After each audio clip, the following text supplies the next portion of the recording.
Chiniot THQ अस्पताल मरीजों को रिलीफ देने में मुकम्मल नाकाम। बुजुर्गों को ऑक्सीजन बंद लगाकर नादार मरीज मौत के दहाने पर वजीर आला फौरी नोटिस ले। चन्योट डिस्ट्रिक्ट अस्पताल मरीजों को रिलीफ देने में मुकम्मल नाकाम, अमले की नाअहली का मुंह बोलता सबूत।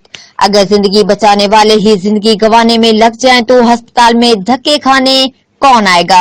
अव्वल तो गरीब मरीजों को दाखिला ना मिलता है, सिर्फ रेफर टू अलाइड अस्पताल, जबकि 20% तो रास्ते में ही खत्म हो जाते हैं। फैसलाबाद रोड 2 घंटे का सफर बन चुका है। मुतासरीन का वजीर आला से नोटिस लेने की अपील। रिपोर्ट मेहर सुहेल, ब्यूरो चीफ, जियो एक्सप्रेस न्यूज, चन्योट।